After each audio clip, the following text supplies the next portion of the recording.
Greetings, everyone. Welcome back to the Musical Connections podcast. It is the show where we connect the music of Newfoundland and Labrador with the world. And speaking of the world, this guy went halfway across the world to record his fourth studio album, Stealing Time. By the time that we're airing this, is out right now wherever you get your music. He is one of Newfoundland and Labrador's finest song collectors and storytellers. He is the one and the only Matthew Byrne. Matthew, welcome to the show. Thanks so much for having me, brother. And it's been a long time since we last spoke. It has, yeah, it has. The last, we were talking earlier about the length of time it's been since I put any new music out. So it's been a long time since I spoke with anybody about this stuff. Absolutely. Because on the last album, I think you put out, like, aside from the last one you put out, studio length, which was Horizon Lines in 2017. You had a Winter Island Tour album with Sherman Downey, I think, in 22. Yeah. And then the one which was the last time I really spoke to you about solo work, which was with the Lady Cove Women's Choir in 2020. Both of those were live recordings. And they were just kind of something to put out there, kind of in the interim. The Lady Cove album was something that we never really thought of it as as a CD or as a release until COVID came along, and we were kind of like, okay, well, what can we do that we weren't planning to do? And then we looked at that recording and thought, hey, this is actually a decent live album. It's got all the pieces and all the parts. And so we put it out, but like you said, the last studio project was 2017, which seems like a world away now. Got that right. In a world of post-COVID and a lot of political discourse in the world, but like the best way to escape all that is through music. And I said this and I mean this. You're one of the best storytellers we've produced in the 21st century. Thank you. And it really goes to show, like, you're one of the best guitar players on the island as well. You're really good at that. Thank you. And you come from a musical family. I mean, your uncle is Pat Byrne, your father is Joe Byrne, your mother is Linda Byrne, and your brother Alan Byrne. You played from time to time as well. So I was pretty lucky enough to have been born into a pretty musical family. My brother and I were both surrounded by folk music and traditional music right from day one. And Dad recorded and performed a fair bit in his younger years, and made an album with Baxter Wareham and my uncle Pat that went on to become quite a kind of a Keystone Newfoundland album, which was a big influence for my brother and I when we were young. And Mom was a collector of traditional songs. Mom was a collector of traditional songs. And, I mean, she still is to a certain degree. But there was, in the 60s and 70s. I mean, she was. I always say, Mom was doing field work, the field work of a folklorist, without even realizing that she was doing it. She was just collecting. She had just a mad thirst for traditional songs, and she was collecting them from singers all over Placentia Bay and where she's from, and all over Newfoundland. People who would visit Newfoundland. I mean, she's got this archive, in the form of tape recordings and binders and tattered notepads and all this kind of stuff of songs, and it's a treasure trove for somebody like me. Oh, absolutely. And you really have taken some of those songs. I think one of the best examples for me was Long Years Ago. Yeah. And in the video that you shot with Tom Cochran back in 2017, there's a little clip of her singing that very song. Well, it's a clip of my grandmother. Oh, it's your grandmother, who sounds just like my mother, because Mom sounds a lot like Nan did. But the clip was, I learned that song. This is a kind of a prime example of the kind of the way they've come to me, right? Because I learned that song from Mom, because she had a tape recording that she made of her mother, my grandmother Slade, she basically sat across the kitchen table from Nan and just got her singing, on a press record on the old-fashioned tape recorder, and got her singing her songs. And this was one of the recordings that we decided to kind of take a little bit from and use in the video. And it's pretty nice to have those things, because I mean, I knew my grandmother, when I was young, but I mean, unlike a lot of people, I never had grandparents alive, into my adulthood, right? So having those songs and then using those songs to learn more about those people is a big part of what I do. Oh, absolutely. Now, that was on Horizon Lines in 2017. Now, this new album, Stealing Time, is your first album of all new material since 2017's Horizon Lines. And I said in the intro, you went halfway across the world to record this. You went to Sheffield in England to record with legendary UK producer Martin Simpson. So tell me a little bit about how you recorded this new record and why you decided to go to the UK for this. Yeah, well, the collaboration with Martin came out of. I work a lot with Roger Lockyer, Foley-Moore Entertainment. Roger's a longtime friend of mine, and he's also been kind of, booking and managing and guiding me in many different ways over the years. And he's brought in a lot of artists to Newfoundland, a lot of folk artists that he's passionate about and wants to kind of have put in front of a Newfoundland audience. And one of those was Martin Simpson. The first time he brought Martin to St. John's for a concert, I think was, I'm going to say like 2011, 2012, something like that. Wow. And maybe later, I don't know. But anyway, he had me do an opening set for him. And I wasn't actually that familiar with Martin's music at the time. And looking back, I think, my God, I can't believe but I mean, you can't know everybody, right? No, And absolutely. So anyway, I did an opening set, and Martin was quite fond of my music, and we even played a track together. We played a song together in the show, and that's when I kind of got really, really interested in his music and started to really kind of go down the Martin Simpson rabbit hole of he's just a long time, not just a writer of folk music, but he's also versioned and recorded so many traditional songs.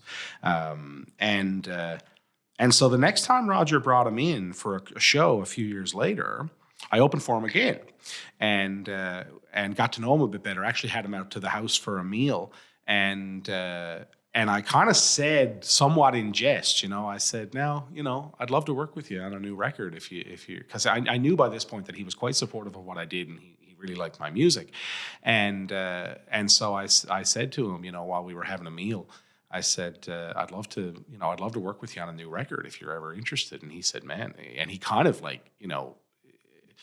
he responded a bit more kind of enthusiastically than I was expecting. He said, man, absolutely. You just say the word. I'd absolutely love to. And I was thinking, okay.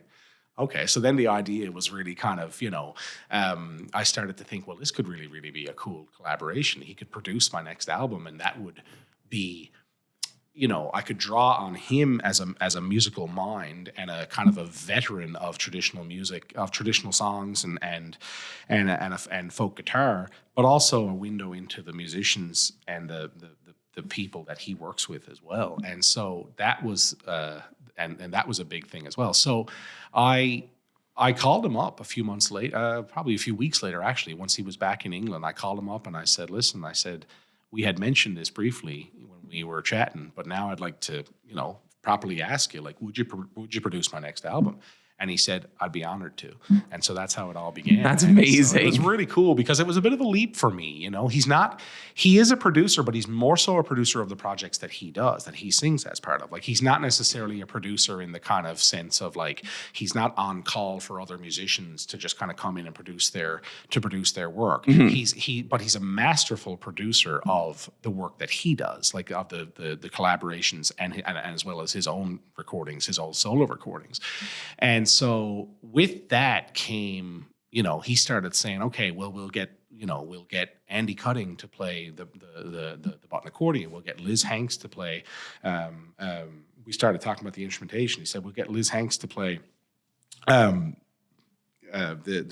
upright bass or cello, and he said we'll get Nancy Kerr to play the violin. We'll get James Fagan to sing and come play some bouzouki. He started naming off these players who I knew he worked with, but these are people I had been listening to and absolutely adoring what they did on records for years, right? And here I was about to be thrust into having all of them at my disposal for this project, and it was a dream come true because, over here, they might not be well-known players, but in the English folk scene, they're the cream of the crop, Mm-hmm. And so having Martin on the job was one part of it, but and then he brought in this young guy, Louis Campbell, to play some guitar, play some like electric guitar, and he brought in Ben Nickel to play upright bass. All these players that he worked with, who he could call on in a moment's notice. The same way I would call on, Aaron Collis over here, or I would call on, any of the players that I work with around here. He had these people in his backyard. And here I was now able to kind of make a record with them and their treatment of my songs. And it was fantastic. It was really, really good. That was definitely a pinch me moment for you, because you've opened for him a couple of times and now you're getting to work with him with all these English folk giants. Yeah. I mean, like, you're really well known over here, and you can call him like Billy Sutton, who's produced 3 or actually I think 4, because there was a Christmas album in 2015 that you put out. 4, so really 4, yeah. Yeah. So he produced those 4 records, and you have all these players at your disposal, especially with Aaron Collis and Amelia Bartelis, who you do play with in the Dardanelles. That's right. To go over to the UK and really step outside your comfort zone, but also getting to be around a folk music legend in the UK, it opens the doors to you to probably collect more songs over there and maybe work on maybe some other albums with some other legends. Well, I mean, my dream now, honestly, is to get all of the players who recorded on it. Me and Roger have talked about this, and it is a bit of a dream at the moment, but you never know. Is to get all of those players to come over here for a show, right? And or maybe you go over there, or maybe I go over there and do a tour of the UK, with some of those players. Just need to apply for some funding. That's all. Oh yes. Yeah. So it came together that way, and he was really enthusiastic about it, and he really liked the idea. And I said, okay, I'm going to get to work on, carving it out in the calendar, which we did. And then of course COVID came and pushed it. And COVID pushed it and pushed it and pushed it. And that's another chapter of the story. But thankfully it didn't push it forever. It just postponed it to almost a different phase of life, because by the time I did it, I was a new dad and all that kind of stuff. But yeah, I mean, it came about that way, and the actual recording of it, we went over. I mean, we recorded it at Yellow Arch Studios in Sheffield, where Martin has worked on many different projects over the years, and he brought in an engineer and sound engineer and studio engineer, Tom Wright, who he had been working with on, as well for many years. And Tom was great too, because like Martin was kind of the old guard. He was the kind of the veteran. But Tom was a bit younger, and Tom was, and it was nice balance of like Tom being a bit more kind of my generation, and then Martin being of his, and both of them worked together great. And I mean, Tom was amazing. Of course, he did all the percussion on the record because he's a drummer. And so, I mean, the musicianship I had on it was more than I ever could have dreamed. It was more than I ever could have dreamed. Oh, absolutely. You also have 2 Newfoundlanders and Labradorians on this record. Corey Tedford played keys on Black Eyed Susan, which is the last track on the album. Yeah. And there's also another track on the album that you wrote for your which was your newborn at the time, in 2020 during COVID, Kieran, who is now 5 years old. And you wrote this as a lullaby for Kieran, and you got harmonies from the Ennis sisters on this. It's called Dream of Me. Yeah. I want to focus on that one in particular. Sure. So tell me a little bit about Dream of Me and how you got the Ennis sisters to do harmony vocals. Dream for Me is Dream for Me. Yeah. Dream for Me is a song that came about because Kelly Walsh, who leads the Lady Cove Choir, she reached out to me in 2020 and said that the choir was putting together this lullaby concert. Basically, she said they were putting together a concert where they were kind of commissioning lullabies from Newfoundland artists and from some other artists from different places from away, and she wanted the Newfoundland contribution for this. I had done, as you know, a bunch of collaborations with Lady Cove, by this point, done a bunch of concerts with them and little tours around the island and stuff like that. And, I'm big fans of what they do, and Kelly's been so supportive of what I do. And so I was really touched that she came to me to be the Newfoundland contributor of this lullaby for this concert. The song, and I always say when I'm talking about it live, you know, she was getting me at the right time because I was in lullaby mode. I was a new dad, right? So, you know, my little fella Kieran, he was born in January of 2020, and it was only several months after that she was reaching out to me. So, but she didn't actually know that. She didn't know that I was a new dad. But you know, luckily that was the right time to find the inspiration to write a lullaby. You know, and I was a little bit intimidated by it because you know, while I do write, I don't love having a timeline and having somebody kind of wait for me, you know, because I can be quite slow with my output, as you know. But needless to say, like you would. But anyway, I was very much, but I was really, really, you know, touched by the idea, and I got to work on putting this song together. And like I said, it wasn't really intended for, you know, anything other than that project that she was doing, but it ended up being a very, very special song to me, and it made its way onto the new album. And as the song grew to have a kind of a bigger sound and to have a chorus that I wanted to kind of, you know, the chorus I wanted to just have a bit more, I wanted it to be a bit more lush, you know, that the main vocals had been done when I was over in the UK. But when I came back and I was listening to mixes, I said, there's one other thing I want to do with this song. I want to put some nice harmonies on it, and I wanted to, as a kind of a juxtaposition to my own voice, I wanted it to be female harmonies. And of course, I went right to the Ennis sisters, who I've known for years, and they've known me, and we've toured and performed together for years as well. And so they came into the studio here in St. John's at Jason Whalen's place, The Sound Solution. And I had given them this song, you know, I had given it to them way too late. There's a whole bunch of things got in the way, and they knew that this studio time was blocked off, and they were like, we need the song, you know, like we don't have, because like I was kind of thinking they would just come in and do, you know, just pick a harmony and sing it. But of course, no, they wanted to do an arrangement.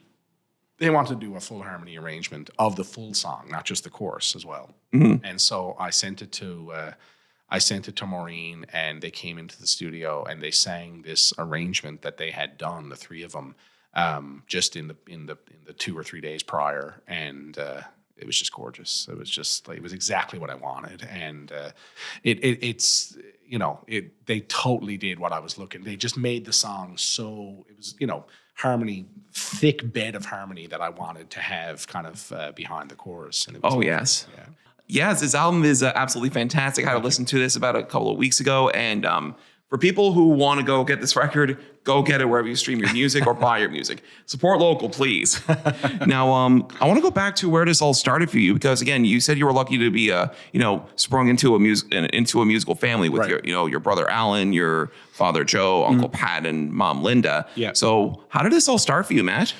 For me, it started when I was really, really small, and you know, being around, kind of underfoot as the grown-ups were singing songs, because everything in my house, every social gathering, was always centered around sharing songs, sharing traditional songs primarily. A lot of unaccompanied singing.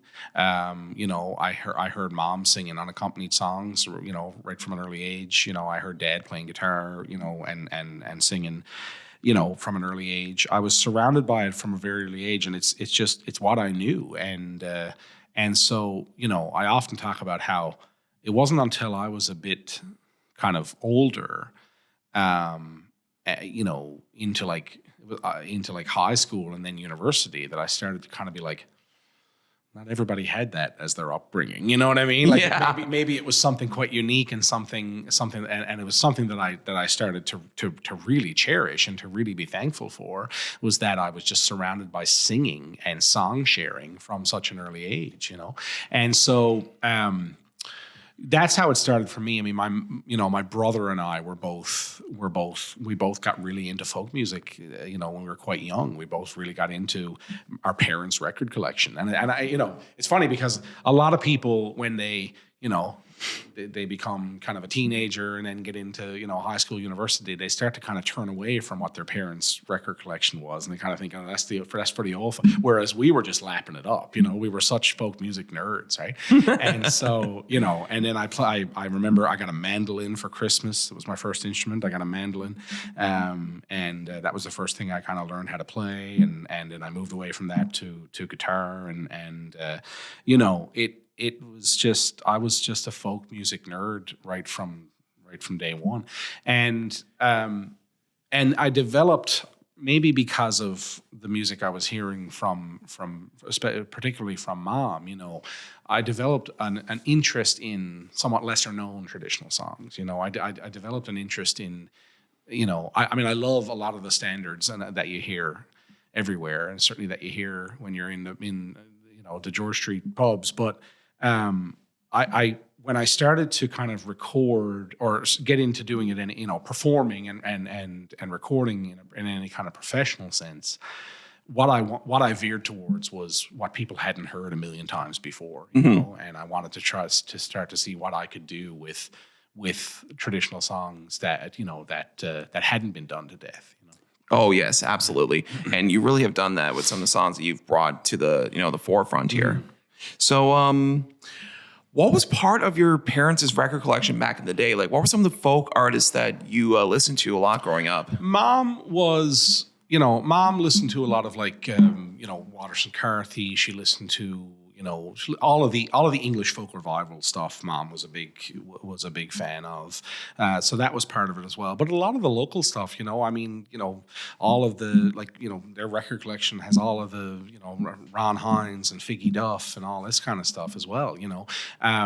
It was a bit of everything. A lot of American folk music, Gordon Bach and people like that, because Dad lived in the States for many years. No way. Yeah, he went to university in North Carolina, and he kind of, when Dad came back from university, after spending time down in the States, down in Winston-Salem, he was really affected by the bluegrass stuff and all of the Americana stuff, and his guitar playing was as well, and so their record collection really kind of spanned the kind of the English and Irish and American folk worlds, right? And so and I was a big nerd for a lot of the local stuff as well. I mean, I remember listening to Irish Descendants' Misty Morning Shore album when I was quite young, and just lapping it up. I thought it was the best thing ever, and sitting there with the mandolin trying to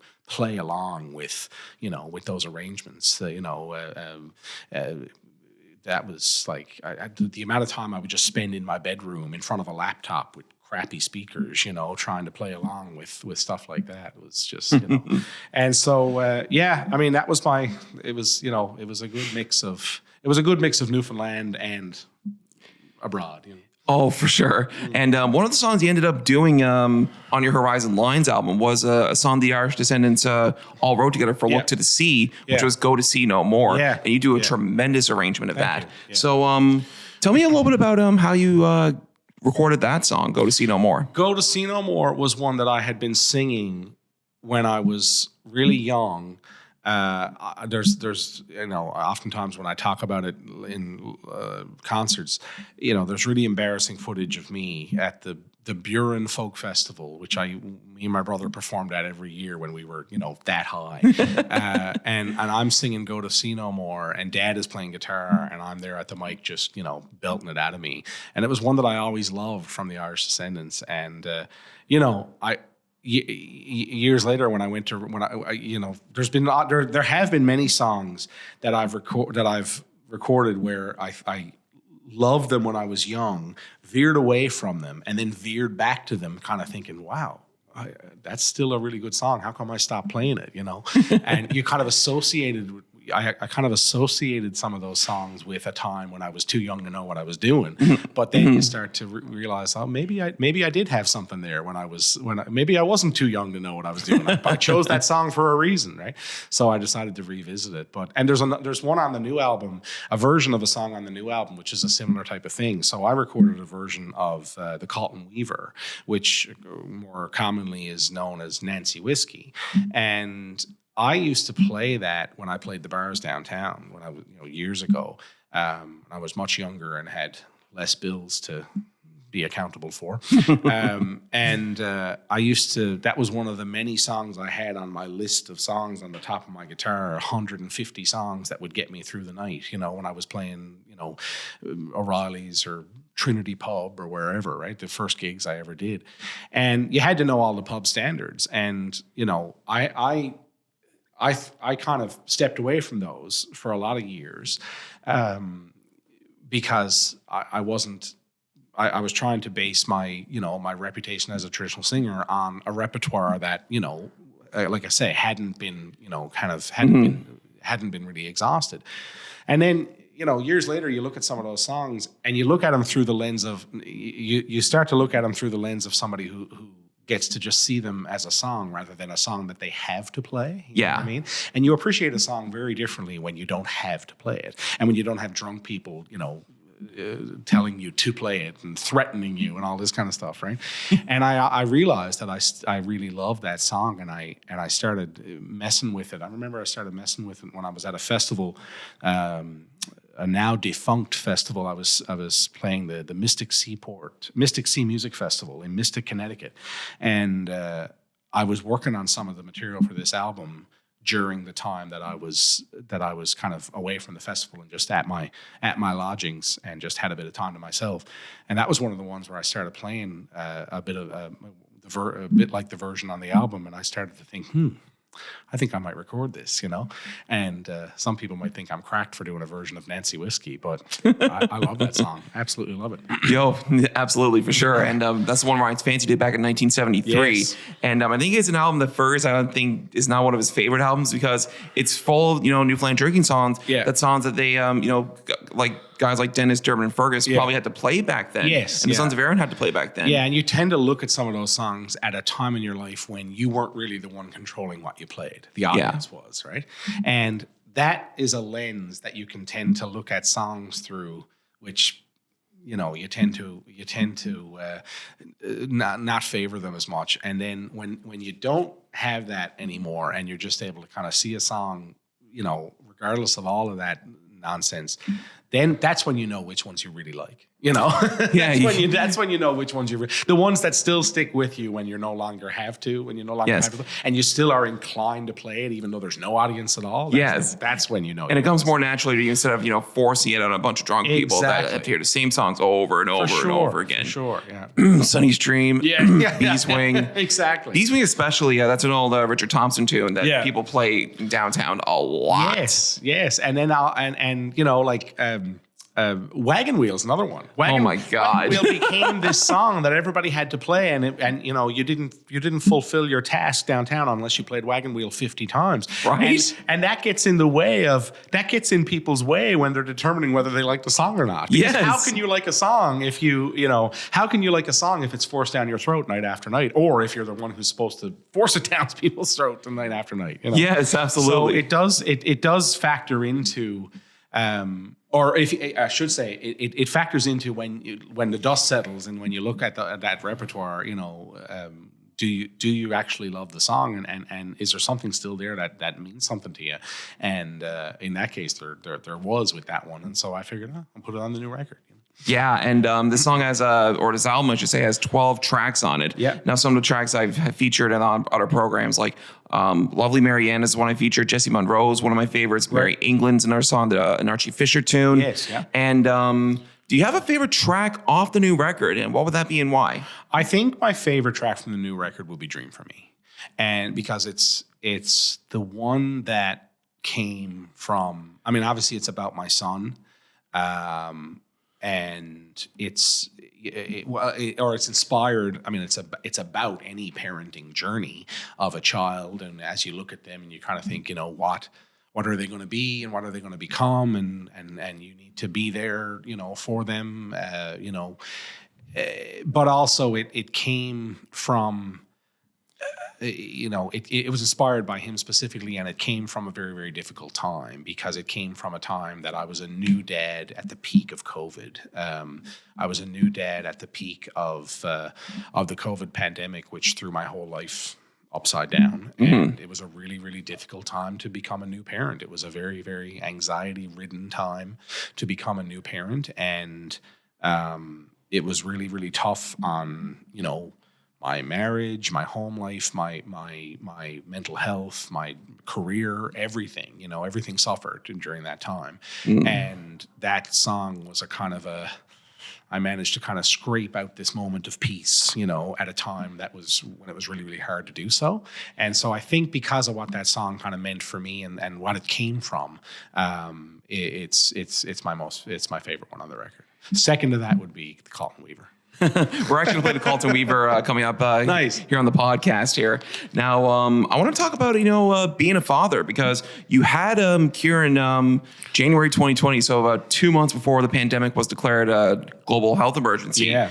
Was it during Snowmageddon by chance? It was the weekend before Snowmageddon. Wow. So Snowmageddon, so he was born on January 11th, and Snowmageddon was the following weekend. And we were basically like snow surrounded by, barred in, and just like freaking out and then freaking out again, Oh man, times two. It was really, really tough. And then of course it was only shortly after that everything went south with the pandemic. Yeah, so I mean, for me, the becoming a new dad, I mean, things happen when they happen and you can't really control it, but anybody who became a new parent during that time, went through a pretty kind of profound adjustment. Not just the adjustment that comes with becoming a new parent, but also the adjustment to becoming a new parent in that kind of time when you're just like, you don't know. I mean, you're trying to protect this person, and there's so many things that you hadn't anticipated about, the COVID regulations and all of the vaccines and all of the flood of information of all that, and all of the worry about, people coming up and touching your child when they're in the stroller, during a time when you're trying to kind of like stay away from germs. And just, I remember just that stuff being so difficult, and it was all consuming for sure, Oh yes. Yeah.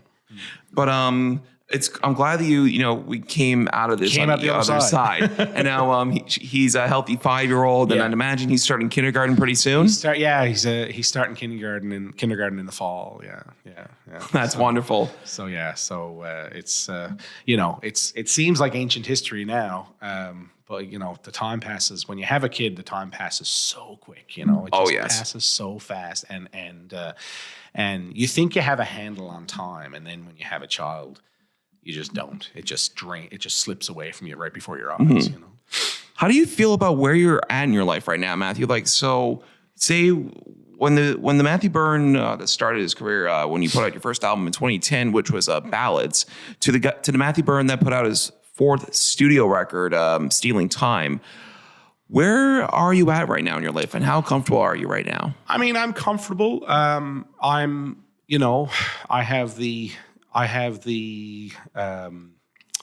have a lot of the kind of the concerns and worries that are typical, I think, of my age. I mean, I just turned 40, and you're kind of wondering, like, okay, am I where I wanted to be? And then you kind of think, well, where did I want to be?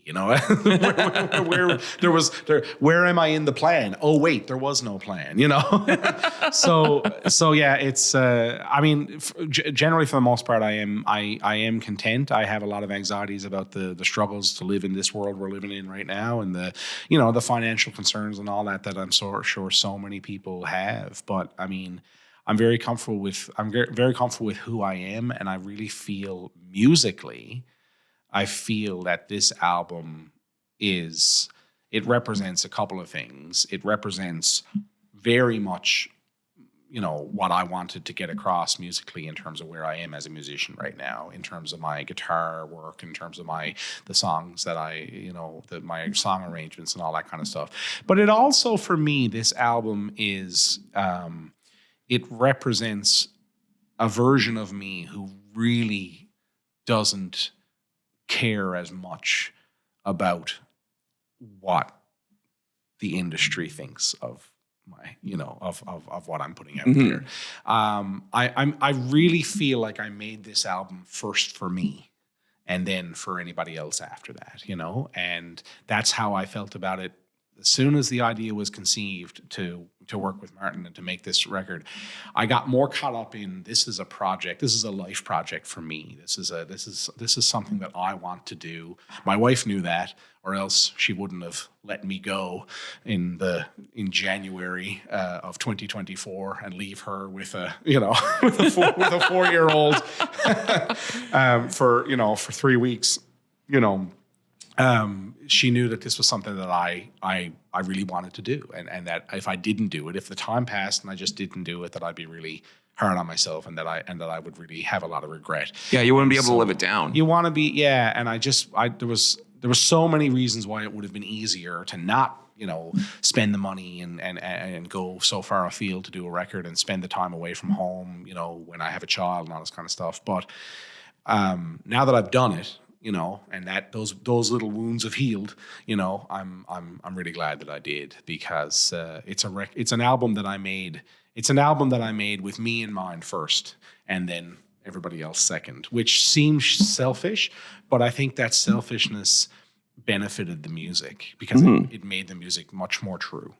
Yes, absolutely. And I feel like as artists, and now I wouldn't know what that feels like from a musician standpoint, but for someone who's like a creative. Well, you're certainly a creator, though. And yes. You can certainly take ownership of that emotional journey that goes along. No, absolutely. Yeah. But like as a creator, you got to think about like, if they don't like it, like, do I like this? Yes. So if you like it first, then everyone else will soon follow. Exactly. And it really shows on this album. I think it matters when you make something that you're making and that you feel like I would want to make this. There was a point with this record that I was so kind of behind on finishing everything needed to be done to actually release it. The record was done, the recording was done. It was all, I had masters in hand, but I still had so much other stuff to do in terms of, the artwork and all this kind of stuff and actually getting it out there.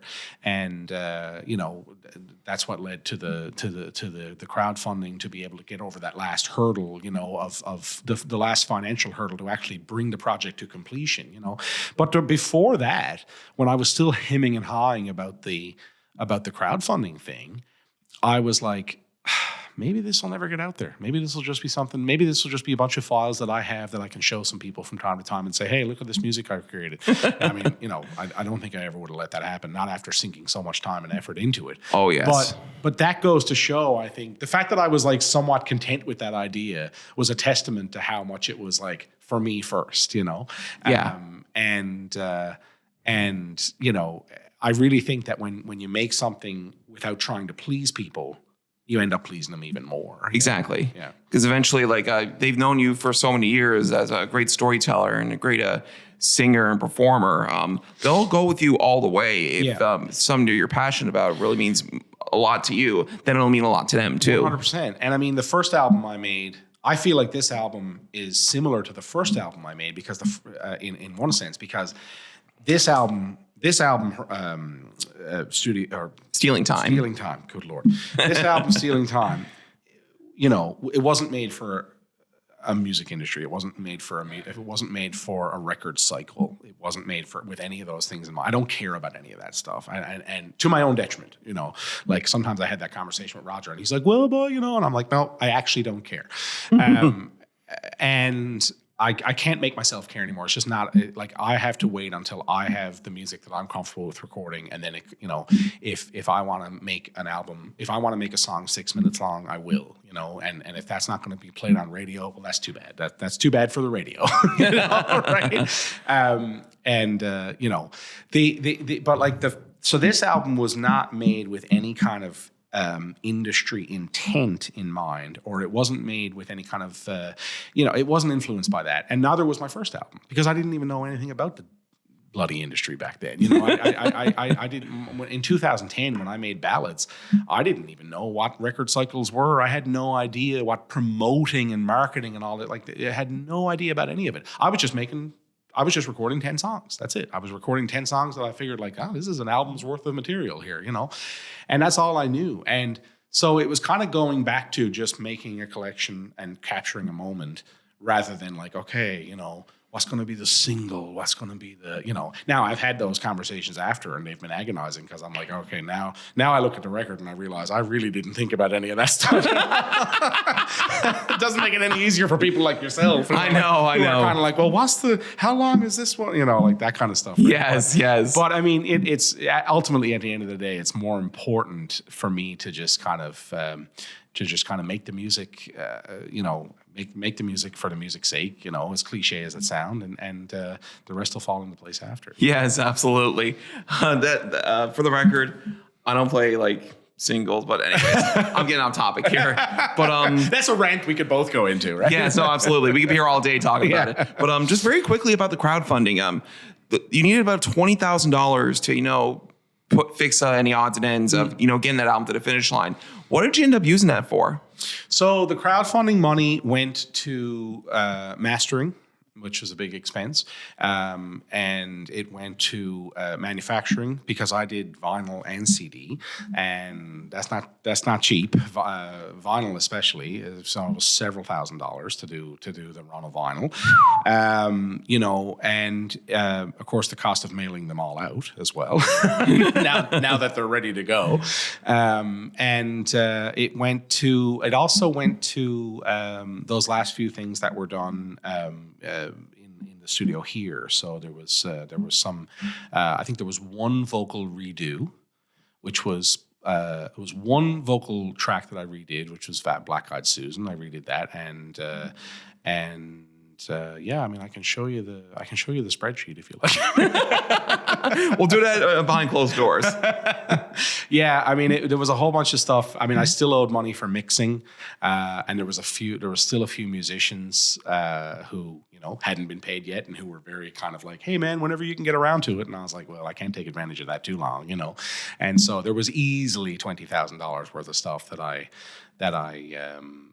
needed to do. I mean, it was also meant to reimburse me a little bit, which it didn't really end up doing, but it was meant to reimburse a little bit of the money that I had sunk personally into, going overseas, right, and the cost of travel and accommodations and all that kind of stuff to do that.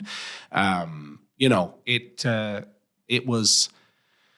I had gone for some funding, which I was successful for some, not successful for others, and I had said from the get-go, whatever's left to bring this to completion, hopefully it won't be any more than around 20 grand, which it wasn't. And I decided that I would do a crowdfunding campaign. And at first I didn't like the crowdfunding idea, and I had to kind of talk myself into it, but I've come to like it a lot more because of the built-in promotion of it, like even before the record gets completed, then you have a whole bunch of people who know what's happening, who probably wouldn't have known about it until way further down the line. Mm-hmm. So I really like the fact that it was able to kind of get me talking about it, to these people well before the actual album promotion started. Mm-hmm. Yeah, for sure. Now, you talked about all the work that it went into this album. I'd say it was definitely worth it, because this album is absolutely phenomenal. And this is more my encouragement to not only support local, but buy local too. And if you're looking for great albums of 2025, Matthew Byrne is your guy for those albums of 2025. One of many great albums to come out of this province this year. Now, one of the big questions here for me, is there going to be a tour of this album? There's going to be some touring around Newfoundland. I know that much. I can't say exactly when, but I do want to do like a nice full provincial run. And there's going to be nobody knows about this yet, but there's going to be a CD release concert in St. John's at the Majestic Theatre on June the 27th. So for your listeners, they'll know about it before anybody else does. And other than that, there's going to be, festivals and short tours on the mainland.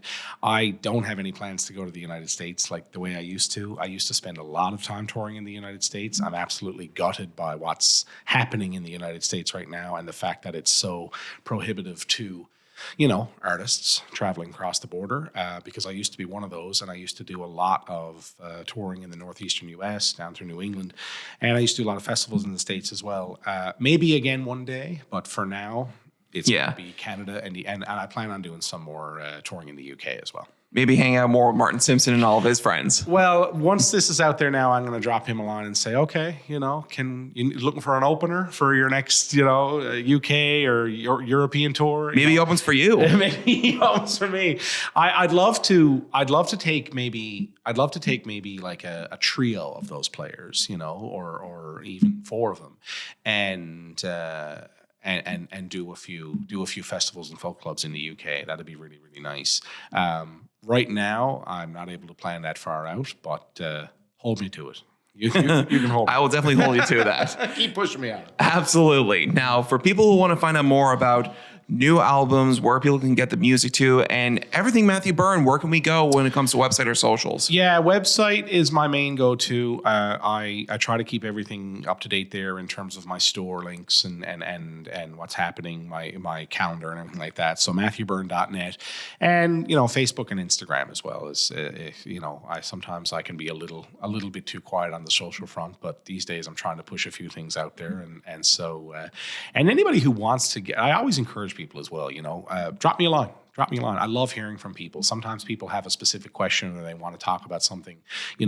People reach out about a certain song or a guitar arrangement or a guitar tuning or something like that. Drop me a line. I love when people do that. To me, that's better than tweets and retweets. And yes, like and posts and shares. Yes, exactly. Having that face-to-face interaction is really what matters to you the most. Yeah, and actually getting to know somebody, and then they can say, "Hey, I'm at your show," and we were talking back and forth in email, and it creates a bit more of a real connection. I'm pretty old school with all that stuff. I can't deny it. Well, Matthew, this has been an absolute pleasure to get you back on again. Now, I've had you on in the past for Celtic Wake Up, but this is actually your first time on Musical Connections, and I can guarantee you this won't be your last time. Maybe if there's a new Matthew Byrne record, say next year or the year after, or maybe whenever you feel like it. Well, by the time I have a new one ready to go, it'll probably be about 2075.